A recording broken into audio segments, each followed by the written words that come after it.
보혈로 우린 보혈의 능력으로 서리라. 승리하였네. 어린 양의 보혈로 주 내게 승리 주셨네.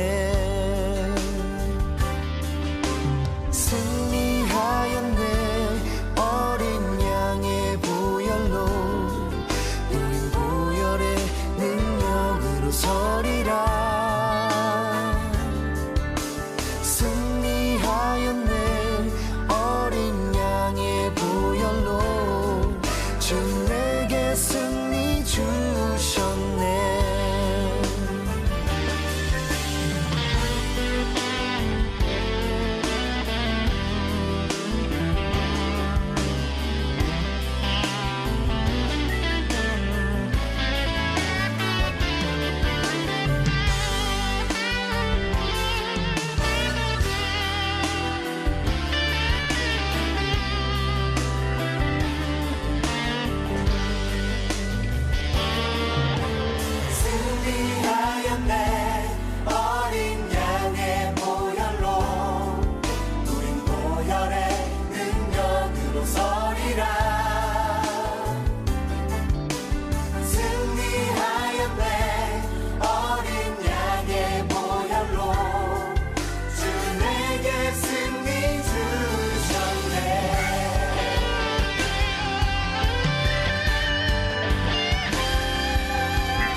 오늘 로마서 7장 9절부터 25절까지 말씀을 같이 읽었습니다. 로마서 7장 9절부터 25절까지 말씀. 오늘 이렇게 비가 내리는데 새벽에 오게 된 것은 참 축복이죠. 비가 내리는데 어떤 사람들은 오늘 기분이 꿀꿀하다 그러면 마음이 벌써 꿀꿀하면 구질구질하게 또 비가 또 내리나 이렇게 생각하고, 우리가 다닐 때 피곤하다 힘들다 이렇게 생각하겠지만 사실 비가 내릴 때 우리 마음이 즐거웠다면 어떻게 될까요? 야, 비가 내린다, 참 기분 좋다, 뭐 이런 생각, 시원하다 이런 생각이 또 들겠죠.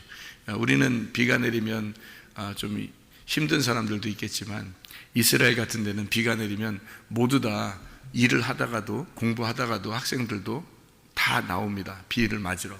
그리고 이렇게 뭐 일하는 직장에서도 비를 맞으러 막 나와요. 왜냐하면 우산을 들고 다니는 사람이 없어요. 다 비를 맞고 다닙니다. 왜냐하면 비가 축복이라고 생각하기 때문에 그렇습니다. 그 사람들의 생각 자체가 그 비처럼 위에서 이렇게 내려온다 하는 것을 축복이라고 생각해요. 왜냐하면 이스라엘은 비가 자주 내리지 않잖아요. 그러니까 비가 내리는 것이 막 축복이에요.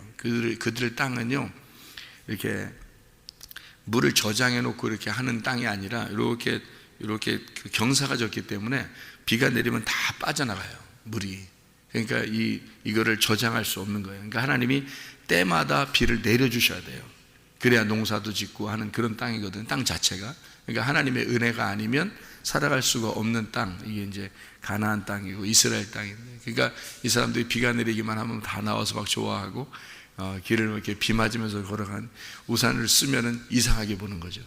우산을 쓰면 왜 이 축복을 왜 안 맞는가, 이렇게 사람들이, 그 이스라엘 사람들을 이상하게 본다 그러더라고요.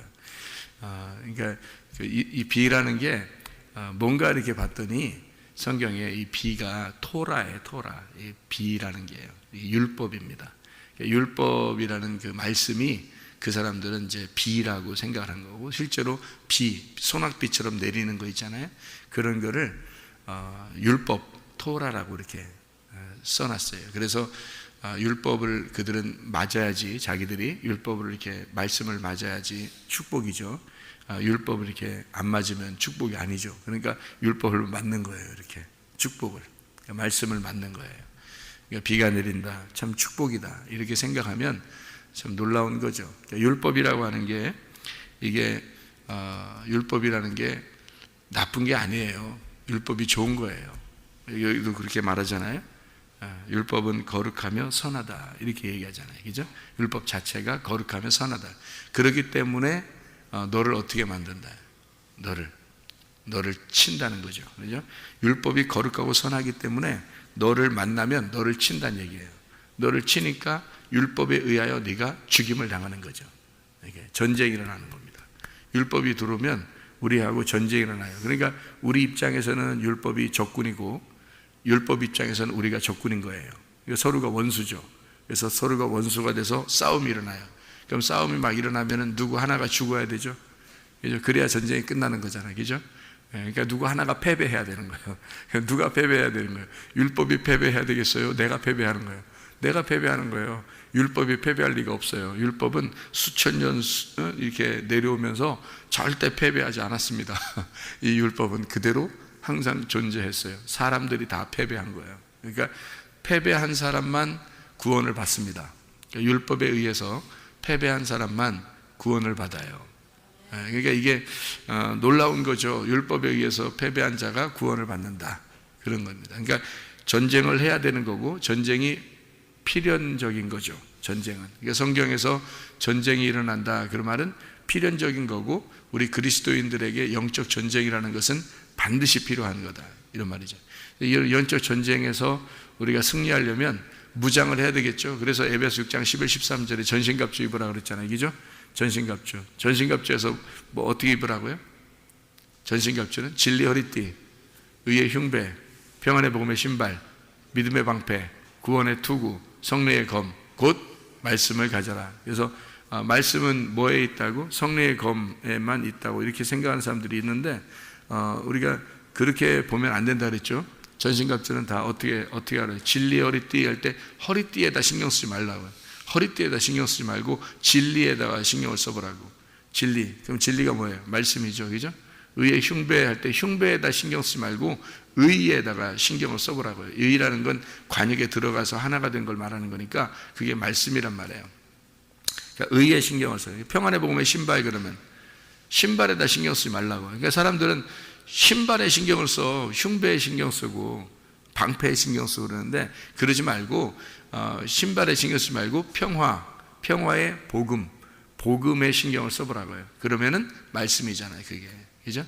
예, 믿음의 방패, 그럼 방패에 신경 쓰지 말고 믿음에 신경을 쓰면, 믿음은 반드시 말씀을 통해서 온다. 믿음과 말씀은 같은 거거든요.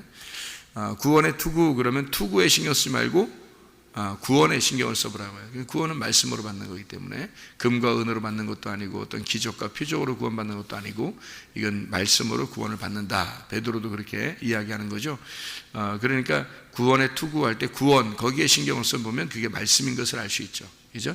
성령의 검, 그러면 검에 신경 쓰지 말고 성령에 신경을 쓰면 성령은 진리의 영이다. 진리의 영은 말씀인 거죠. 그래서 말씀에 다 신경 쓰면 전신갑주는 다 말씀인 거예요. 머리끝에서부터 발끝까지 다 말씀으로 무장하라는 뜻이고, 그게 천국이라는 겁니다. 이게 의의 옷이고, 전신갑주, 의의 옷, 예수 그리스도, 빛의 갑옷, 이것이 천국 자체를 말하는 거예요. 그러니까 천국이라고 하는 건 다른 어떤 그 모양을 자꾸 이렇게 상상해서 나타내려고 하지 말고, 성경적으로 천국이라고 하는 것은 그리스도의 옷이다. 그리스도의 옷, 그리스도 자체다. 빛의 갑옷이다. 이게 천국이다. 그러니까 천국을 입고 사는 사람이 있고 천국을 벗고 사는 사람이 있다. 그래서 천국을 입고 산다는 것은 뭐다? 말씀을 입고 사는 것을 말한다. 그래서 오늘도 천국으로 산다 그 말은 말씀을 입고 사는 것을 천국을 산다 이렇게 말하는 거니까 말씀으로 살아간다 그러면 그게 천국을 사는 거예요. 그게 기쁜 거라는 거지. 그게 기쁘다는 것이 느껴지면 천국을 느끼며 사는 거고, 그게 안 느껴진 사람은 그게 안 느껴진 사람이에요. 그러니까 천국을 못 느끼고 사는 거고요. 그러니까 이왕이면 천국을 느끼고 사는 게 좋겠죠, 그죠? 그래서 말씀이 천국이구나, 천국이 말씀이구나. 이렇게 천국 자체가 어떤 우리가 상상하는 금은 보화, 뭐 보석 이런 의미, 그것도 이게 다 이게 성경에서는, 이게 성경은 상징적이잖아요. 요한계시록에 다 상징적으로 말했기 때문에 사람들은 그것만큼은 또 상징적으로 여기지 않으려고 그런단 말이에요. 뭐 금은 보화, 보석 이런 건 진짜 받고 싶은 거예요. 그건 또 그건 상징이라고 생각 안 하고 싶고 그냥 막 이렇게 진짜 받고 싶은 거예요. 근데 가만히 생각해 보라고요. 천국에 가면 보석이 있어요. 보석. 특별히 보석이 나와요. 뭐 다른 뭐 보물보다도 보석이 자주 나오거든요. 이 성경 천국은 보석인데 12개 보석이거든요. 12개 보석. 그 12개 보석이 어디에 있는 거냐고 물어보면 사람들이 다 뭐 보석이니까 그냥 보석이니까 이렇게 뭐 아름답게 깎아진 그 보석 이게만 생각한다. 그러니까 보석을 자꾸 생각한단 말이에요. 보석. 그런데 실제로 빛나는 그 보석이 뭐겠어요? 천국에 있는 12가지 보석이 실제로 보석이 뭐겠어요? 그게 제사장 옷이에요. 제사장 옷에 있는 12가지 보석을 말하는 거예요. 그게 천국이라는, 그러니까 천국은 제사장 옷인 거야. 그게 천국 자체가 제사장 옷이 뭐냐면 그리스도예요. 그러니까 그리스도 안에 가슴에 품고 있는 그리스도인들, 가슴에 품는 그리스도를 사는 자들을 얘기하는 거예요. 그게 보석인 거예요. 그게 진짜 보석이고 그게 천국인데, 그러면 뭐가 됐다는 얘기냐면 그리스도가 됐다는 얘기고, 그리스도가 됐다는 얘기는 말씀이 됐다는 얘기예요. 그러니까 천국을 그냥 우리가 가는 게 아니라 말씀이 된 자들이라는 얘기고, 말씀이 된 자들이 천국이야. 원래는 하나님이 천국이고요, 예수님이 천국이고, 그 예수님은 로고스 말씀입니다. 말씀이 천국이에요. 그런데 우리는 말씀이 되면 천국으로 가는 거죠. 그래서 천국이 되는 거니까. 그래서 천국은 나로 인하여 천국이 확장된다 이렇게 봐도 되는 거죠. 왜냐하면 천국 자체가 예수 그리스도인데 그분이 죽으셔서 많은 열매를 맺었다는 얘기죠. 그러니까 하나의 보석이 이 땅에 씨로 심겨져서 수많은 보석을 만들어냈다라는 얘기가 되겠습니다. 그러니까 완전한 보석 12가지의 보석이 되었다라는 얘기고, 12가지의 보석, 12가지의 보석이 곱해지면 144에 곱하기 1000이면 14만 4천이 되는 거예요. 그러니까 완전한 보석들, 이게 하나의 보석이 완전한 보석들, 완전한 12가지의 보석이 되었다 이렇게 보면 그게 천국인 거죠. 그러니까 천국이 예수님인데 우리가 말씀이신 예수님이 돼서 말씀의 나라에 말씀이 가는 거죠. 그러니까 말씀의 나라니까 예수님 나라, 말씀의 나라, 천국. 우리가 말씀이 되면 우리가 그 말씀의 나라에 간 거고, 말씀이 되니까 예수 하나님의 아들이 돼서 천국에 간 거다 이렇게 봐야지 되는 거죠. 성경이 그런 말씀들이죠. 그러니까 우리는 어떤 뭐 보석 또는 뭐 천국 이런 데 이렇게 집중을 하게 되는데, 사실은 그게 뭐냐라고 하는 것을 정확하게 우리가 깨닫는 것이 중요하죠. 그래서 그 보석이 뭐냐라는 얘기, 그 다음에 천국이 뭐냐 그걸 알아야 되는 건데, 그것을 생각 안 하고 무조건 천국, 그러면 뭐 보석 있는 곳, 좋은 곳, 자기가 상상한 그런 거를 이제 생각하는 거예요. 근데 아니면 이 성경이라고 하는 자체는요, 정해진 거예요. 이게 창세기부터 요한계시록에 딱 정해놓고 썼기 때문에 이게요. 그래서 이제 천국이라는 걸 정확하게 성경적으로 깨달으면 이게 말씀이라는 얘기입니다. 말씀. 그게 예수 그리스도고요. 그리스도의 옷이래요. 제사장 옷. 그게 천국이다. 이런 것을 우리가 이해할 수가 있겠죠. 보석도 마찬가지고 이렇게 이해할 수 있는 거예요. 그러니까 우리가 상상하는 어떤 이야기가 아니라는 겁니다. 성경은 정해진 어떤 규칙에 의해서 쓰여진 책이다. 그거를 깨닫는 것이 발견해내는 거예요. 감춰져 있으니까. 그게 글자로만 봐서는 상상할 수밖에 없는 내용들이 성경인데, 이거를 속에 있는 진짜 실체를 발견해내는 겁니다. 실체를. 그러니까 그걸 비밀을 발견해냈다. 비밀이 밝혀진 것은, 비밀이 밝혀지면은 비밀이 서로 없는 걸 말하는 거죠. 그럼 비밀이 서로 없으면 뭐가 된 거예요? 친구가 된 거예요. 가장 좋은 친구, 가장 좋은 친구가 뭐죠? 신랑과 신부입니다. 가장 좋은 친구. 이 세상에서 다른 사람하고 아무리 친하다고 해도요, 신랑과 신부만큼 친한 사람이 없어요. 그러니까 그게 친구예요, 친구. 가장 좋은 친구. 서로가 비밀이 없는 거죠, 그죠? 그런 친구를 얘기하는 거예요. 신랑과 신부, 예수님과 내가 가장 좋은 친구가 돼야 되겠죠. 서로 비밀이 없는 친구. 그게 요한복음 15장 12절부터 17절까지 말씀. 내가 너희를 종이라 하지 아니하고 친구라 하였노니라고 되어 있습니다. 친구. 그래서 우리를 친구. 그래서 친구는 비밀이 없는 자다. 이런 얘기죠. 그게 감춰놓은 것을 드러냈다는 얘기예요.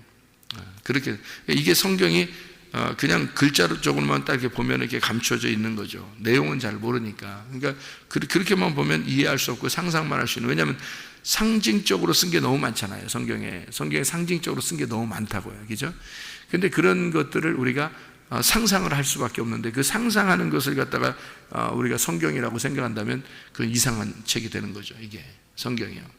그런데 성경은 상징적인 이 내용이 실체가 있단 말이에요. 그 속에 실체가 있다고요.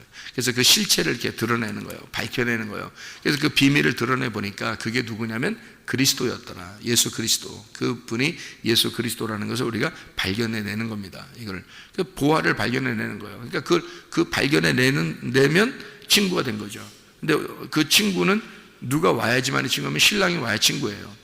신랑이 온다는 것은 성령으로, 영으로 온다는 거고, 영으로 와야지만 그게 밝혀지는 거니까 성령이 너희에게 임하시면 이 속에 비밀스러운 게 없고 다 밝혀지고 너희에게 가르쳐서 알게 될 것이다. 이렇게 얘기하죠. 그러니까 성령이 우리를 알려주는 거예요. 그러니까 우리는 뭐를 구해야 되냐면 성령을 구해야 되는 거고, 하나님 아버지를 우리가 구하는 거고, 말씀을 구해서 하나님 내게 오늘도 말씀을 주십시오. 이 말씀이 나는 천국임을 믿습니다. 이 말씀이 하나님임을 내가 믿습니다. 그래서 하나님 오늘도 내가 하나님을 구합니다. 하나님을 주십시오. 그래서 하나님을 늘 구하고, 근데 이제 어떤 사람이 구하면 이제 오시냐면 회개하는 사람이 구해야 오는 거예요. 회개 안 하는 사람이 구하면 아직 기다리죠. 하나님께서도 회개 안 한 사람이 구하면, 회개는 안 할 건데 구하긴 구해. 근데 하나님이 기다리라고 그러죠. 그죠? 기다려라. 네가 회개하면 내가 들어갈게. 네가 진짜 회개하면, 네가 나를 주님으로 여기면, 정말 주인으로 네가 받아들여서, 네가 진실로 오늘 네가 나를 주인으로 받아들인다면 내가 들어갈게. 이렇게 기다리라고 하겠죠. 계속 하나님의 기다림은 한도 끝도 없다 그랬죠. 하나님의 기다림은. 왜냐하면 하나님은 이렇게 여유 있으신 분이니까, 조급하신 분이 아니니까. 그러니까 한도 끝도 없이 기다려요. 그러면 사람들만 조급한 거야. 사람들만. 하나님이 빨리 왔으면 좋겠는데, 그죠? 자기에게 빨리 구원을 줬으면 좋겠는데, 자기에게 빨리 성경을 깨달았으면 좋겠는데, 그게 안 된단 말이에요. 문제는 자기만 조급한 거지 하나님 입장에서는 조급하지 않아요. 그러니까 우리가 어떻게 하면 여유를 가지고, 마음의 느긋함을 가지고 뭐를 구하는 거냐면 하나님을 진짜 나의 주인으로 고백하고, 그걸 진짜 그분을 마음속으로 받아들이는 거예요. 그러면 그게 진짜다라고 인정이 딱 되잖아요. 그러면 주님이 들어오십니다. 그 사람 안에 들어오면 사람이 확 바뀌어버려요. 사람 확 바뀌어버리고 말씀에 순종하게 되고요. 이 말씀에 순종하게 되고, 그럼 이 말씀을 여러분에게 열어주기 시작하는 겁니다. 하나님 말씀을 듣는 가운데 많이 열어져요, 여러분. 이 말씀을 듣는 가운데. 문제는 이제 까먹어서 그런 거죠. 문제는 듣는데 많이 열어지거든요. 근데 이게 까먹어요. 그러니까 다시 닫히는 거야, 이게. 왜 이게 자꾸 닫히냐면 주인이 아니니까. 주님이 주인이 아니니까. 그냥 계속 떨어져요. 씨가 떨어져서, 이게 씨가 떨어지면 계속 땅은 열리거든요. 계속 씨가 떨어져서 땅은 열리는데 이게 열매를 못 맺는 거예요. 왜냐면 돌밭이 되죠. 가시밭이 있죠. 길가밭이죠. 그러니까 이게 열매가 안 맺히는 거예요. 그걸 자꾸 제거해야 되거든요. 그 제거가 뭐냐면 회개예요. 회개가 완전히 다 드러내고 제거해버리는 거예요.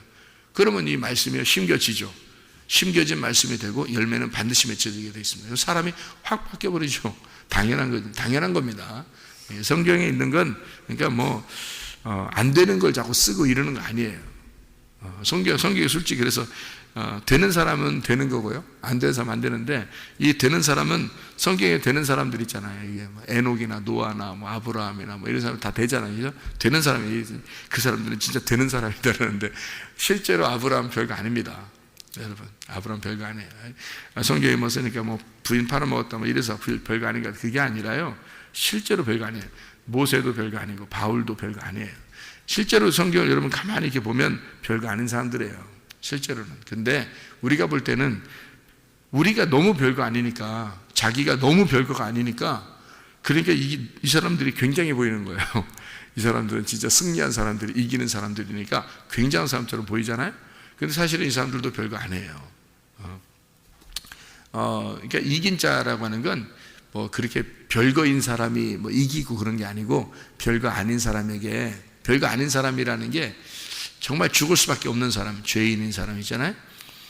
내가 진짜 별거 아니구나. 난 정말 죽을 수밖에 없구나. 뭐 이렇게 해서 자기가 이제 성경 말씀을 들을 때 자기를 발견한 거예요. 내가 정말 죄인이구나. 내가 정말 별거 아니구나. 이렇게 여겨진 사람 있잖아요. 그런 사람에게 주님께서 그러면 내가 너와 함께 할게. 그래서 주님이 들어와 버리신단 말이에요. 주님이 들어와 버리시면 이 사람이 이제 별거가 되는 거예요. 이제 이게 별거인 사람이 되는 거예요. 이제 대단한 사람이 되는 거죠. 그러니까 하나님이 들어와 버리면 대단한 사람이 되어버리는 거예요. 이 사람이 그냥. 그러니까 우리 자신들이 뭐 이 사람들처럼 우리 언제 그렇게 돼, 그런 게 아니라, 믿음의 사람들은요 다 주님이 믿음의 사람을 만드는 거예요. 히브리 11장에 보면, 여러분 히브리 11장에 보면요 여러 사람이 나오죠. 믿음의 사람들 여러 사람이 나오죠. 근데 거기 믿음의 사람이 여러 사람이 나오는데, 믿음으로 이 사람은 이렇게 돼 있죠. 그러니까 다 이름은 여러 사람이 나와요. 여러 사람, 시대마다 다 각각 나오는데, 믿음으로 뭐 모든 세계가 있는, 믿음으로 아벨은, 믿음으로 에녹은, 뭐 믿음으로 노아는, 믿음으로 아브라함은, 믿음으로 사라 자신도, 뭐 이렇게 믿음으로 다 이게 나오거든요. 믿음으로 시대별로 다 다른 사람들인데 뭐가 이루어지냐면 믿음으로 나왔다는 거예요. 믿음으로. 그러니까 믿음이라고 하는 것이 없으면 하나님을 기쁘시게 못한다 그랬고, 히브리 11장 6절 말씀에 이 하나님이 계신 것과 그 하나님에게 나아가는 자들, 반드시 주님을 찾는 자들에게 상 주시는 믿어야 될지니라. 그래서 그 믿음이라고 하는 게 바로 그리스도다.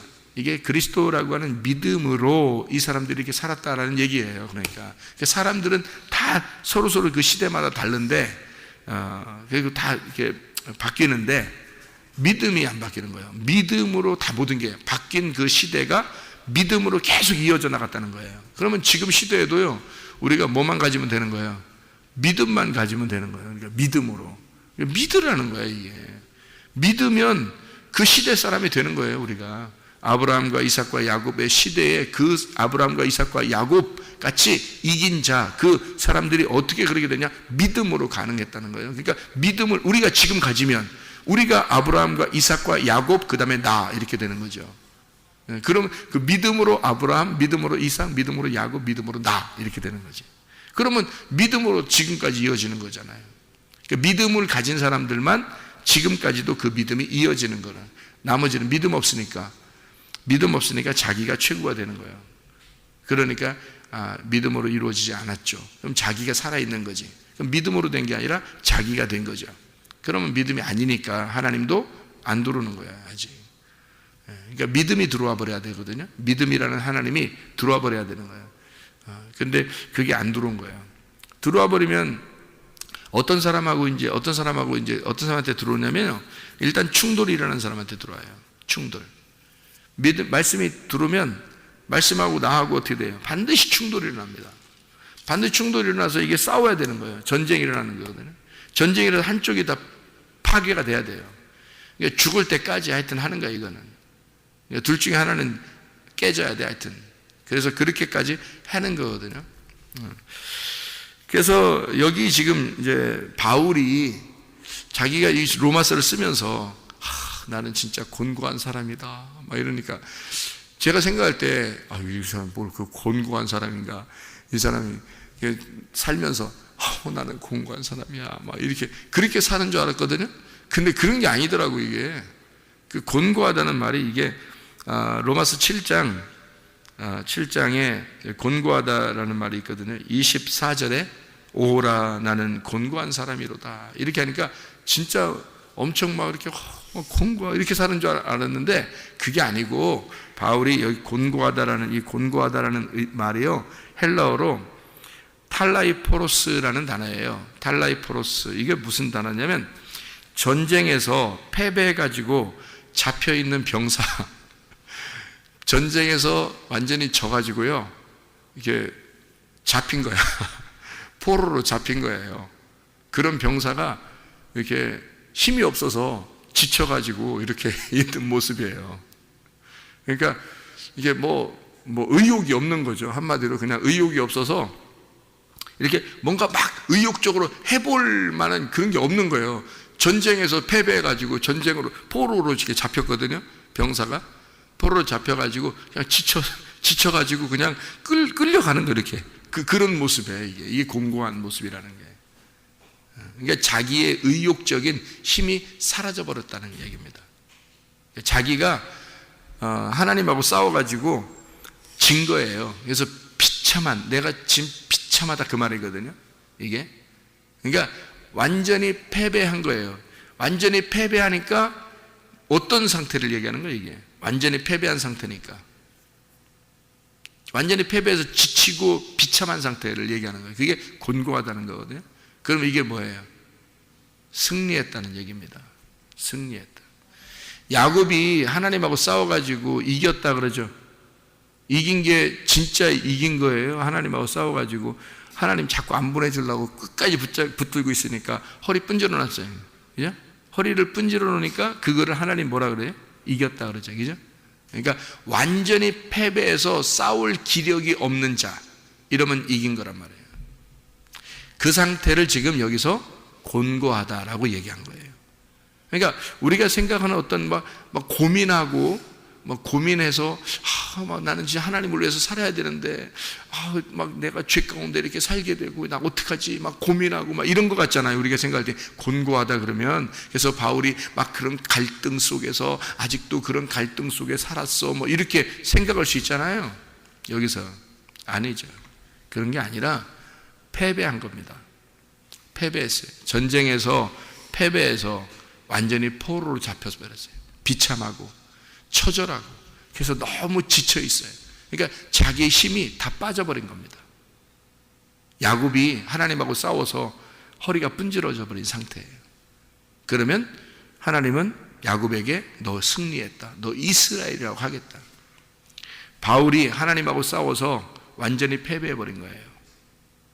그런 장면들을 우리가 아시죠? 그죠? 그냥 막 기세 등등하게 그냥 사람들 죽인다고 그냥 율법에 충만해가지고 막 가다가 그냥 예수님 딱 만나버리니까 그냥 뭐 눈 확 멀어버리죠. 죽은 자처럼 돼버리죠. 3일 동안. 그리고 그 예수님의 음성을 듣고서 막 쫙 깔아져 있는 자가 되죠. 뭐 도저히 이 사람은 더 이상 살아갈 의욕이 없는 사람입니다. 완전히 패배해버린 거예요. 한 방에 끝난 거예요. 그냥 DK요. 그리고서 하나님은 이 사람을 세워놓은 겁니다. 그러니까 이 사람이 날마다 자기 힘이 없어져 버렸으니까 그런 상태로 나는 예수님에게 끌려간다는 말입니다. 그게 끌려간다. 그게 어떻게 끌려가는 거를 이게 표현한 거냐면요, 이게요, 이 사람이 뭐라고 얘기했냐면 자기가 죄의 법 아래에 끌려가도다 그러죠. 그죠? 그리고 자신이 마음으로는 하나님의 법을 섬기고 육신으로는 죄의 법을 섬긴다, 그렇게 되잖아요. 섬긴다는 말이 듀로라는 말입니다. 이게 둘로스에서 나온 건데요, 이게 노예가 됐다는 말입니다. 이게 마음으로는 하나님의 노예가 되고 육신으로는 어떻게 해요? 죄의 법의 노예가 됐다는 말이에요. 그러니까 이거 굉장히 의미심장한 얘기인데 이거를 이제 오해하면 사람들이 잘 이해를 못하는 경우가 있더라고요. 저도 옛날에는 이런 게 이해가 잘 안 됐는데 그냥 이해가 돼요. 이게 그냥 보면 이제 이해가 되는데 무슨 말이냐면 이게요, 육신이라고 하는 게 우리가 원래 육신이라고 하는 게 죄 가운데 있는 거죠. 원래 우리 육신이라는 건 자꾸 죄를 따라가려고 하는 그런 경향이 있어요. 그러니까 우리가 죄의 법을 따른다. 그러니까 사람들이 생각할 때는 도덕적인 법, 이 세상의 법 이런 걸 따르는 것인가 라고 생각할 수도 있잖아요. 근데 그런 의미가 아니라고요. 죄의 법이라고 하는 건 성경에서 죄의 법, 사망의 법이라고 하는 건데요, 이게 죄와 사망의 법, 이게 생명의 성령의 법의 반대거든요. 그러니까 성경에서는 어떤 법을 얘기하는 거겠어요? 율법을 얘기하는 거예요. 철저하게 죄와 사망의 법은 율법을 얘기하는 거고요, 생명의 성령의 법은요, 은혜의 법을 얘기하는 거예요. 성령의 법을 얘기하는 거예요. 그러면 이게 죄와 사망의 법에 내가 육신이 끌려간다는 얘기는 무슨 말이냐면 거기에 노예가 됐다는 얘기는 율법의 노예가 됐다는 얘기예요. 다시 말하면 율법 안에서 내가 살아갈 수밖에 없다는 얘기입니다. 이게 율법이 나쁜 거라겠어요? 좋은 거라겠어요? 이게 좋은 거라겠죠.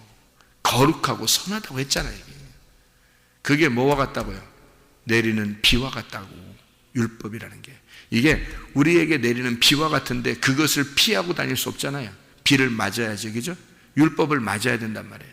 우리가 육신으로 살 때 율법 아래에 살아야지 율법을 벗어나서 살 수가 없는 거예요, 여러분. 이게 그래서 죄의 법 아래에 내가 끌려가 거기에 노예가 돼 살아가고 있다는 얘기예요. 율법이 없이 여러분 살아간다면 이거 방종이 되는 거죠. 율법이 뭐라고 했어요? 울타리라고 그랬죠. 가정의 울타리, 교회의 울타리, 성경 말씀의 울타리란 말이에요. 이 교회의 울타리. 그러니까 이게 말씀의 울타리예요. 이게 율법이에요. 율법을 벗어나 살 수 없어요. 육신은 우리가 지금 육신으로 사는 동안에는요, 늘 이런 울타리 안에 있어야 된다는 얘기입니다. 그러니까 이게 바울은 그 얘기를 한 거지. 뭐 죄의 법을 설명하니까 바울도 뭐 인간이니까 죄 짓고 살았어. 뭐 그런데 뭐 마음으로는 하나님을 섬기는 거야. 그러니까 우리도 마음으로 하나님 섬기고 죄는 좀 질 수 있는 거야. 뭐 이렇게 생각했다니까요. 옛날에 그렇게 생각을 했다니까요. 실제로 아니란 말이에요. 그 말이 아니고 이거는 율법을 얘기하는 거예요. 철저한 율법. 그러니까 철저한 율법 안에 내가 사로잡혀서 내가 살아가고 있다. 나는 그의 노예가 되고 있다. 이 말이에요. 그러니까 육신으로 사는 동안에는 그럴 수밖에 없어요. 율법 아래서 내가 살아야 그 율법의 온전함 아래 그 울타리를 벗어나지 않고 진정한 그 율법을 깨닫고 사는 거죠. 율법 안에서. 그러니까 우리는 복음을 어떻게 아는 거라고요? 율법 안에서 복음을 깨닫고 구원을 받는 거라고. 율법 안에서. 그러니까 율법을 벗어나서는 살아갈 수 없어요. 예수님이 이 땅에 오셨을 때 율법 벗어나서 왔을까요? 율법 안에서 왔을까요? 율법 안에서 왔어요. 예수님도. 예수님 자체가 율법 안에서 복음이 된 거예요. 예수님 자체가 율법 안에서의 복음. 그래서 율법을 벗어나서 살지 않아요. 예수님도 율법 안에서의 복음으로 살죠. 그래서 우리는 율법을 뚫고 들어가 율법 안에 있는 예수를 만나야 되는 거예요. 그게 성경이라고요. 이거. 그러니까 정확하게 보이는 거죠, 이게. 그렇죠? 죄와 사망의 법하고 생명의 성령의 법이 떨어져 있는 게 아니고 같이 있는 거란 말이에요, 이게. 그래서 육신으로는 어떻게 해요? 죄의 법을 섬기는 거고, 노예가 되는, 그 안에 노예가 되는 거고요. 마음으로는 하나님의 법의 노예가 되는 거라는 거죠. 그러니까 율법 안에서의 복음으로 산다, 나는. 이 얘기예요, 그게. 그러니까 정확하게 얘기하면 율법 안에서 복음으로 내가 살아간다. 그 말이에요. 놀라운 얘기거든요. 이게 바울이 자기가 정말 곤고하고 자기는 정말 비참하고 자기는 정말로 그 전쟁에서 패배해서 자기의 의욕이 하나도 없는 상태로 주님을 따라가는 자다. 나는 그의 노예가 되었다. 그 얘기거든요. 그 얘기인데 그게 완전한 승리를 가두었다 이 말이거든요. 완전한 승리. 주님 안에서 이스라엘이 되었다. 나는 야곱이 아니라 허리가 분지러진 이스라엘이 되었다. 나는 정말 하나님의 승리자가 되었다. 이런 얘기거든요. 이 말이에요. 그러니까 완전히 나는 패배하고 없어졌다. 그리고 하나님 안에서 내가 살아갈 수밖에 없는 사람이다. 이런 얘기예요. 그런 오호라 나는 곤고한 자로다. 이런 얘기고요. 육신이 그 죄의 법, 율법 안에서 내가 살아갈 수밖에 없다. 이것을 벗어나는 나는 큰일 난다.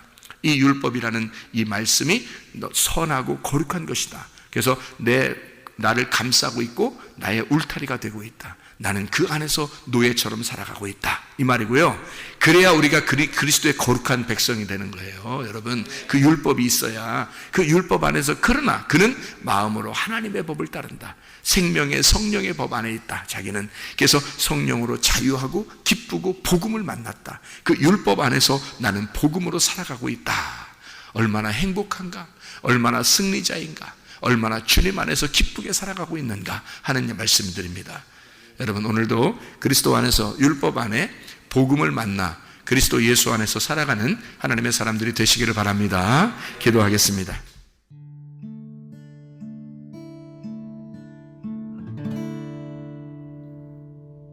내 속에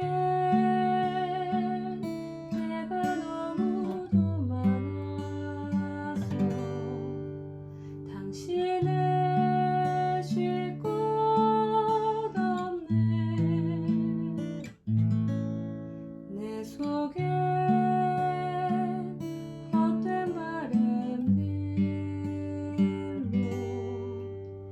당신은